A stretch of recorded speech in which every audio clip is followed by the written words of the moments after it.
Biden's victory was due to white men. Mr. Reagan. Okay, so this may be the most bizarre statistic of the entire 2020 vote. According to multiple sources, the so-called Biden win happened because of a shift in the vote of white men.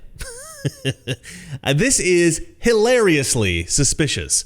White men, the core of the Republican Party, apparently shifted their votes from Trump to Biden in 2020. This is data that compares how different groups shifted their votes from 2016 to 2020. So it compares Trump's performance in both cases, and then it compares Biden's performance against Hillary's in 2016. And so, apparently, between Hillary and Biden, white men shifted away from Donald Trump.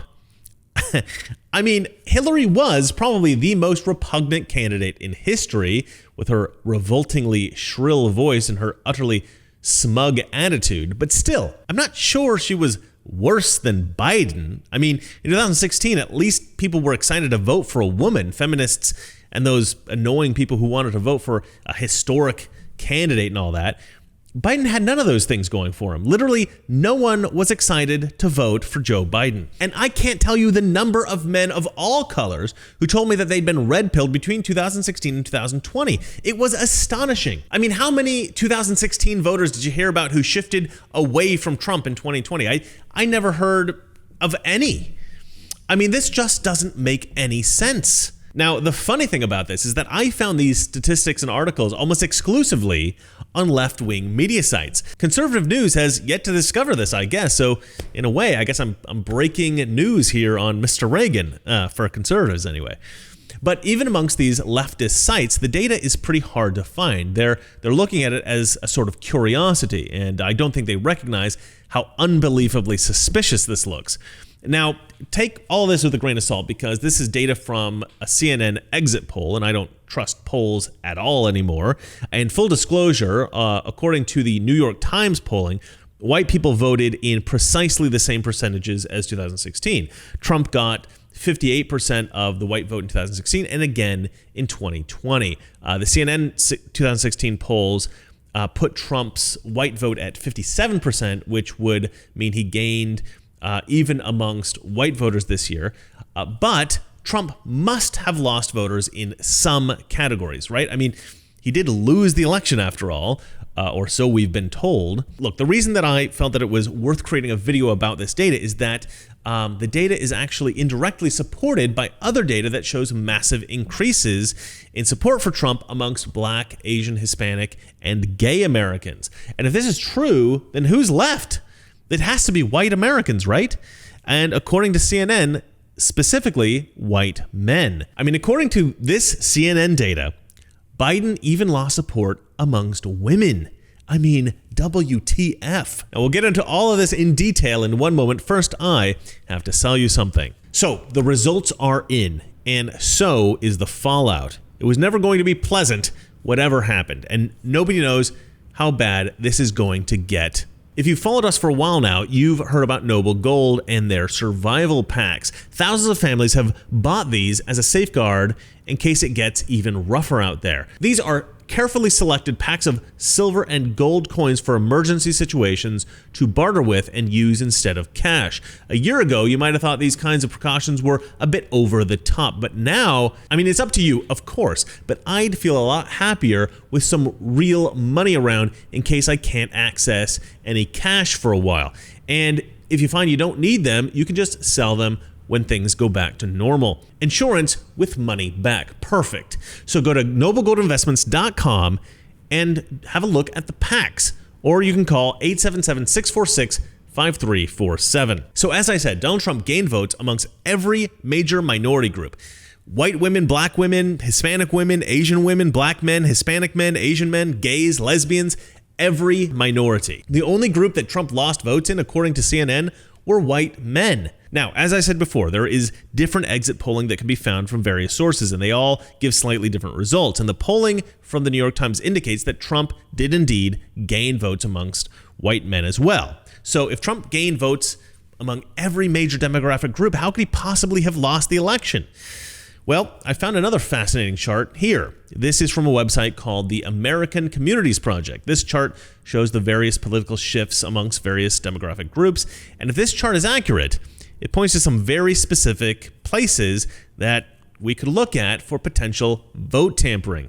According to this chart, Trump improved his position massively among Hispanics, Mormons in big cities, which is a massive surprise, within aging farmlands. I'm not really sure what that means, but, naturally he got votes, more votes amongst the working class, amongst Christians, of course, Southern blacks. That's actually probably a pretty big surprise for Democrats. Not so much for us who have been following this stuff all along, but whatever. Anyway, that's all fine.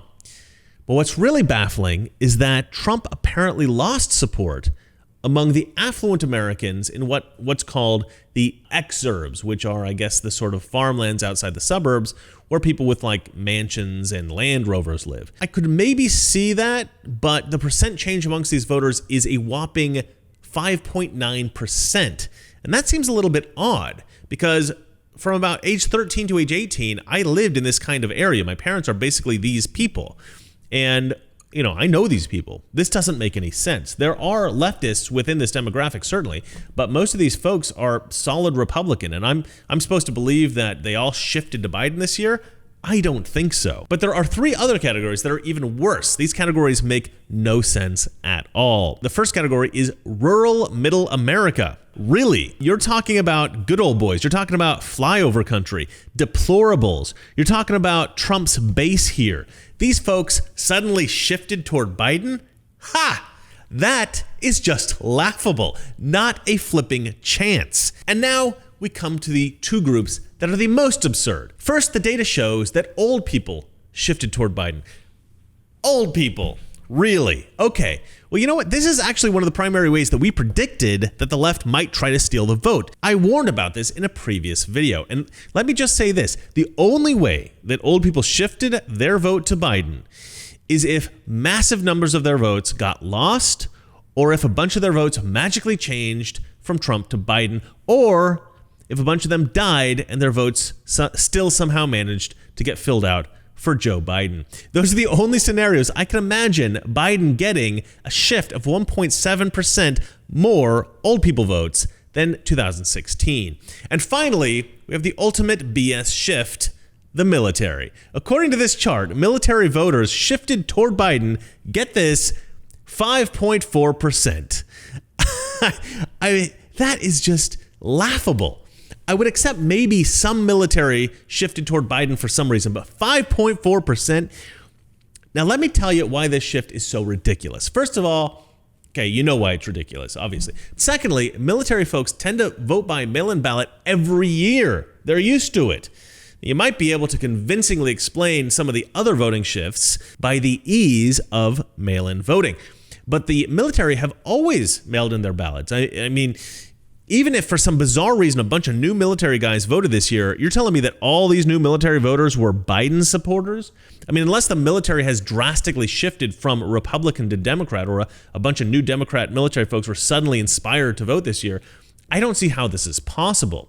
What's more likely is that someone on the left recognized that these military absentee votes were particularly vulnerable to voter fraud, and some kind of tricky business ensued.